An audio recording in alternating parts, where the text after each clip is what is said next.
នាងខ្ញុំសូមអនុញ្ញាតធ្វើការជម្រាបជូននៅ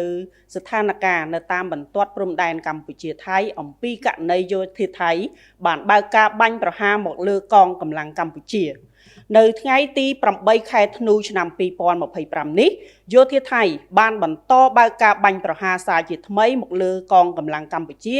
នៅគ្រប់ទិសនៅក្នុងយុទ្ធភូមិភាគទី4ចាប់ពីវេលាប្រមាណម៉ោង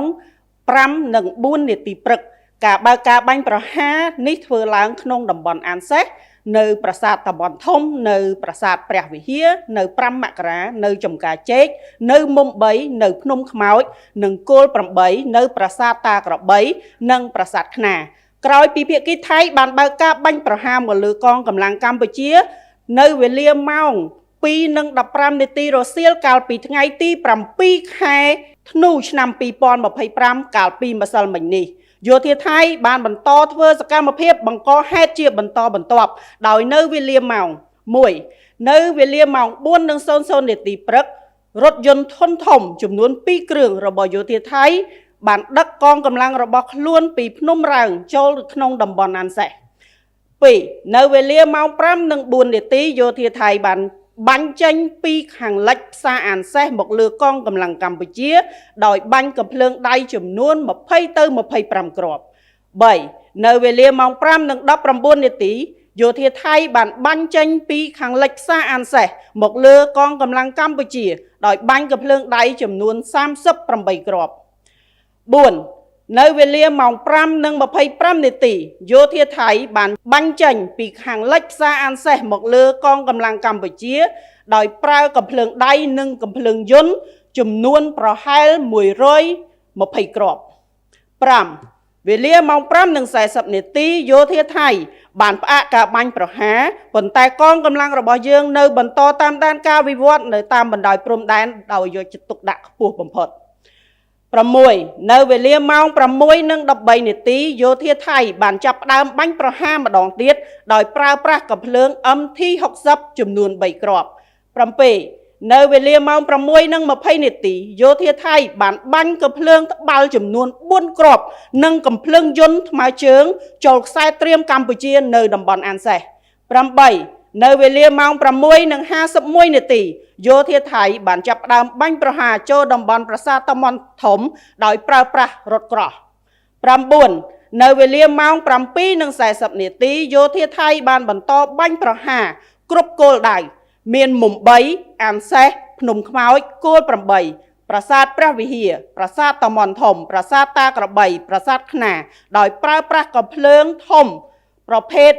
155មីលីម៉ែត្ររថក្រោះកាំភ្លើងត្បាល់គ្រប់ប្រភេទនៅក្នុងតំបន់អានសេះ 10នៅវេលាម៉ោង 8:10 នាទីយោធាថៃបានបាញ់ផ្សែងពុលចូលតំបន់ភ្នំខ្មោចយ៉ាងច្រើន 11នៅវេលាម៉ោង 8:14 នាទីយោធាថៃបានបាញ់ផ្សែងពុលបន្ថែមនៅក្នុងតំបន់ប្រាសាទព្រះវិហារ 12នៅវេលាម៉ោង 8:41 នាទី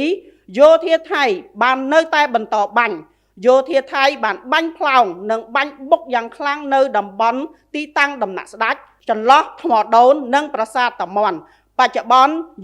យន្តហោះយោធាថៃបានហោះនៅតាមបណ្ដោយព្រំដែនកម្ពុជាថៃ 13នៅវេលាម៉ោង 9:05 នាទីយោធាថៃបានវាយប្រហារមកលើកម្លាំងកម្ពុជាដោយប្រើប្រាស់ប្រភេទយន្តហោះចម្បាំង F16 បន្ថែមទៀតនៅក្នុងភូមិសាស្ត្រស្រុកស្រអែមខេត្តព្រះវិហារ 14នៅវេលាម៉ោង 9:30 នាទីយោធាថៃនៅតែបន្តវាយប្រហារមកលើកងកម្លាំងកម្ពុជា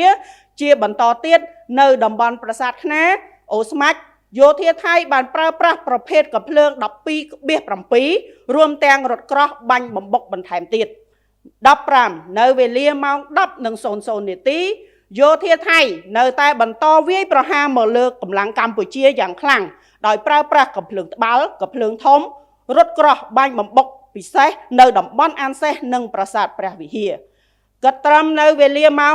11:00 នាទីនេះយោធាថៃនៅបន្តបាញ់ប្រហារមកលើកងកម្លាំងកម្ពុជានិងលើទីតាំងជនស៊ីវិលរបស់កម្ពុជានៅឡើយកងកម្លាំងកម្ពុជា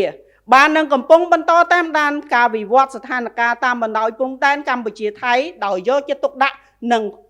ប្រុងប្រយ័ត្នខ្ពស់ជានិច្ចសូមគូបញ្ជាក់ផងដែរថាការបាញ់ប្រហាររបស់យោធាថៃលើកនេះគឺក្រោយពីបានធ្វើសកម្មភាពបង្កហេតុជាច្រើនរាប់មិនអស់ជាច្រើនថ្ងៃមកហើយក្នុងចេតនាញុះញង់នៅខាងភាគីថៃឲ្យបញ្ចេញរួមជាមួយនឹងការបញ្ចេញនៅការផ្សព្វផ្សាយព័ត៌មានទាំងប្រភពផ្លូវការនិងក្រៅផ្លូវការរបស់កងទ័ពថៃ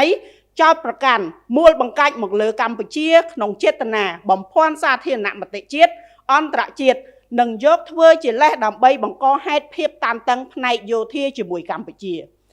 លើពីនេះទៅទៀតការបាញ់ប្រហាររបស់យោធាថៃឈានទៅដល់ភូមិរស់នៅរបស់ប្រជាពលរដ្ឋនៅក្នុងខេត្តឧត្តរមានជ័យខេត្តព្រះវិហារបានបណ្ដាលឲ្យប្រជាជនស្លូតត្រង់រងរបួសមួយចំនួននិងមានការឆេះផ្ទះសម្បែងរបស់ប្រជាពលរដ្ឋស្លូតត្រង់ជាច្រើនខ្នងនិងធ្វើឲ្យប្រជាជនក្មេងចាស់ប្រុសស្រីត្រូវបង្ខំចិត្តជន្លៀសទៅទីតាំងសុវត្ថិភាពបណ្ដោះអាសន្នភ្លាមអាជ្ញាធរខេត្តព្រះវិហារខេត្តឧត្តរមានជ័យបានជួយសម្របសម្រួលជួយប្រជាពលរដ្ឋជនភៀសខ្លួននៅតាមតំបន់គ្រោះថ្នាក់មកកាន់តំបន់សុវត្ថិភាពសូមជម្រាបជូនផងដែរថានៅក្នុងហេតុការណ៍ខាងលើកងកម្លាំងកម្ពុជាមិនបានតបតឡើយដោយប្រកាន់ខ្ជាប់នៅបំផុតនៅការគោរពនិងការអនុវត្តបទឈប់បាញ់និងសេចក្តីថ្លែងការណ៍រួមស្តីពីកិច្ចព្រមព្រៀងសន្តិភាពរវាងកម្ពុជាថៃរួមទាំងគោលការណ៍ឯកភាពគ្នារវាងកម្ពុជានិងថៃដោយឈរលើមូលដ្ឋាននៃការដោះស្រាយរាល់បញ្ហាដោយសន្តិវិធីត្រឹមត្រូវនិងស្របតាមច្បាប់អន្តរជាតិក្រសួងការពារជាតិនៃព្រះរាជាណាចក្រកម្ពុជាសូមថ្កោលទោសយ៉ាងដាច់អហង្ការចំពោះទង្វើអមនុស្សធម៌ដ៏សាហាវឃោរឃៅនេះបង្ហាញឲ្យឃើញយ៉ាងច្បាស់ថាភាគីថៃបានរំលោភបំពានលើបទជបាញ់និងសេចក្តីថ្លែងការណ៍រួមស្តីពីកិច្ចព្រមព្រៀងសន្តិភាពរវាងកម្ពុជាថៃដែលភាគីទាំងពីរបានចុះហត្ថលេខាកាលពីថ្ងៃទី26ខែតុលាឆ្នាំ2025ដែលការចុះហត្ថលេខានេះដោយនាយករដ្ឋមន្ត្រីនៃប្រទេសកម្ពុជានិងថៃក្រោមសាក្សីរបស់អាដាម Donald Trump ប្រធានាធិបតីសហរដ្ឋអាមេរិកនិងអាដាម Anwar Ibrahim នាយករដ្ឋមន្ត្រីម៉ាឡេស៊ីនិងជាប្រធានបដូវវេនអាស៊ានក្នុងន័យនេះកម្ពុជាសូមអំពាវនាវឲ្យសហគមន៍អន្តរជាតិថ្កោលទោសយ៉ាងម៉ឺងម៉ាត់ចំពោះការរំលោភបំពានលើសេចក្តីថ្លែងការណ៍រួមស្តីពីកិច្ចព្រមព្រៀងសន្តិភាពរវាងកម្ពុជាថៃនិងសកម្មភាពខុសច្បាប់របស់ថៃម្ដងហើយម្ដងទៀតដោយទាមទារឲ្យថៃទទួលខុសត្រូវទាំងស្រុងចំពោះអំពើរំលោភបំពានដ៏កម្រោលនេះកម្ពុជាអំពាវនាវឲ្យភាគីថៃបញ្ឈប់រាល់អំពើអរិភាពជាបន្ទាន់ដែលគំរាមកំហែងដល់សន្តិភាពស្ថិរភាពនៅក្នុងតំបន់ទន្ទឹមនឹងនេះកម្ពុជាអំពាវនាវឲ្យភាគីថៃងាកមកគោរពកិច្ចព្រមព្រៀងឈប់បទឈប់បាញ់សេចក្តីថ្លែងការណ៍រួមស្តីពីកិច្ចព្រមព្រៀងសន្តិភាពនិងកាតព្វកិច្ចទាំងឡាយដែលស្ថិតនៅក្រោមច្បាប់អន្តរជាតិឲ្យបានម៉ឺងម៉ាត់ស្មោះត្រង់និងដោយឆន្ទៈសុឆន្ទៈពិតប្រាកដកម្ពុជាបដិញ្ញាចិត្តយ៉ាងរឹងមាំម៉ឺងម៉ាត់ច្បាស់លាស់ក្នុងការគោរពនិងការអនុវត្តតាមលក្ខខណ្ឌនៃបទឈប់បាញ់សេចក្តីថ្លែងការណ៍រួមស្តីពីកិច្ចព្រមព្រៀងសន្តិភាពរវាងកម្ពុជានិងថៃព្រមទាំងកិច្ចព្រមព្រៀងទាំងឡាយដែលភាគីទាំងពីរបានសម្រេចកន្លងមកប្រកបដោយសុចន្ទៈនិងការទទួលខុសត្រូវខ្ពស់បំផុតកម្ពុជាប្រកាន់ខ្ជាប់នៅការដោះស្រាយជម្លោះដោយសន្តិវិធីស្របតាមច្បាប់អន្តរជាតិក៏ដូចជាសន្ធិសញ្ញាអនុសញ្ញានិងកិច្ចព្រមព្រៀងទាំងឡាយដែលមានស្រាប់ហើយប្រឆាំងនឹងការគំរាមកំហែងប្រើប្រាស់កម្លាំងសម្ដៅស្វែងរកដំណោះស្រាយមួយដែលយុត្តិធម៌ត្រឹមត្រូវយូរអង្វែងនិងស្របតាមច្បាប់អន្តរជាតិអាស្រ័យដូចបានជម្រាបជូនខាងលើសូមសាធារណជននិងអ្នកសារព័ត៌មានជាតិនិងអន្តរជាតិជ្រាបជាព័ត៌មានសូមអរគុណនាងខ្ញុំនឹងធ្វើបច្ចុប្បន្នភាពបន្ថែមទៀតអំពីស្ថានភាពព្រំដែនកម្ពុជាថៃនៅពេលក្រោយសូមអរគុណ